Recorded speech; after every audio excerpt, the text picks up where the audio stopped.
Welcome back to On the Record. It is Championship Sunday, so we're brought in a championship roundtable. The Democrat Marianne Marsh is, I've just seen you chuckled. The Democrat Marianne Marsh is with us, and Republican Rob Gray is with us as well. Thanks for joining us, guys. So President Trump took on just about everyone on the dais with him on Friday. Here's one of his promises. Take a listen. We will no longer accept politicians who are all talk and no action, constantly complaining, but never doing anything about it. But 1 hour later, he was making nice with everyone he just trashed, even calling for a standing ovation for Hillary Clinton. What's your translation of what happened within those 2 hours, Rob? Well, first of all, let's give Hillary Clinton, the person who had the most reason not to show up, credit for showing up. I think there are a lot of misguided Democrats who didn't show up. It's the wrong thing to do in a change of power, but she did. But Trump, he's an insurgent in front of the cameras. That's how he ran his campaign. That's how he's going to be as president.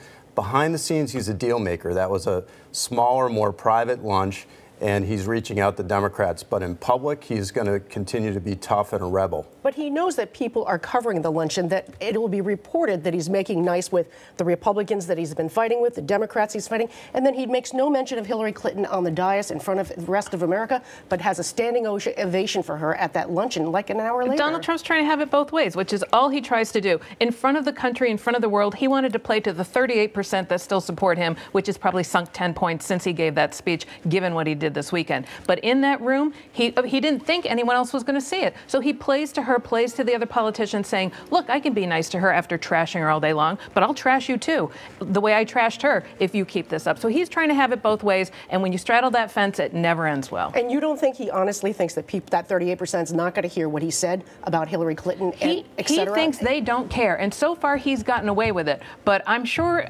in the last 24 hours, that is starting to be challenged, as it will be the next few weeks, next few days, because everyone is finally, and the media in particular, finally starting to call him out on this stuff, which has been outrageous. But this happened during the campaign, too. He said plenty of things on the campaign trail that he then contradicted in debates or other appearances.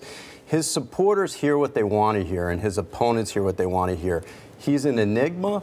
But he gets that he can have it both ways because he got elected having it both ways. But his supporters are now the minority in this country. 38% at best, 55% unpopularity rating. And those Republicans in Congress look at that, who are up 2 years from now, and they are afraid. He got more than 300 electoral votes. That is no small thing. And she got 3 million more votes than she did, which explains everybody out in the streets this weekend. Let's move on to the first day of his administration. And the president took a trip to Langley yesterday, and here's what he had to say. Listen to this. There is nobody that feels stronger about the intelligence community and the CIA than Donald Trump. There's nobody.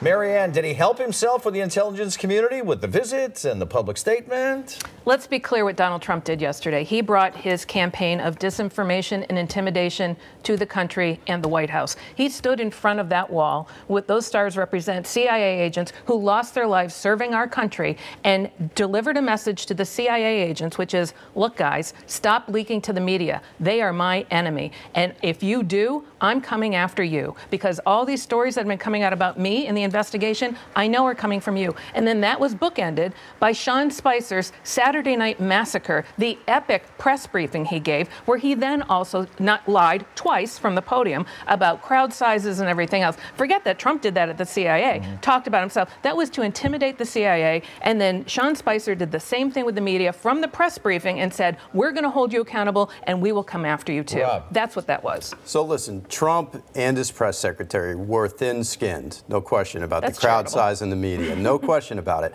But if you look at the CIA, what do the rank and the file at the CIA do? They're fighting terrorism. They finally have a president, and I think this is why he's going to be popular there, and it was good symbolically, who's willing to say radical Islamic terrorism. Hillary Clinton wouldn't say it. Barack Obama wouldn't say it.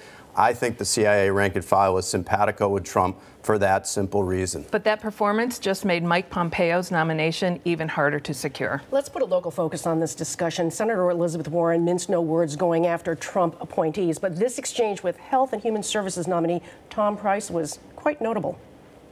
Can you assure this committee that you will not cut $1 from either Medicare or Medicaid should you be confirmed to this position? Senator, I believe that the metric ought to be the care that the patients are receiving. I take that as a no?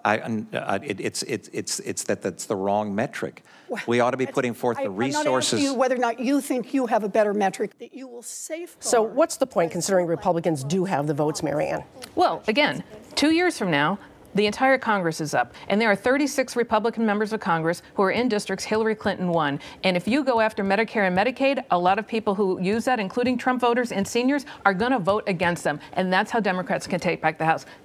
Warren got him on the record. Period, end of sentence, and that's a piece of videotape that will be in every ad. Do you like Marianne's prediction about what happens in 2 years or so? Well, in 4 years from now, Donald Trump's up for re-election, and Elizabeth Warren would like to run for that seat, I expect. But I don't blame her for being tough. I mean, that's the role of the Senate opposition. Be tough on the nominees, ask tough questions. We're going to take a break, and we'll be right back on The Record. Stay with us.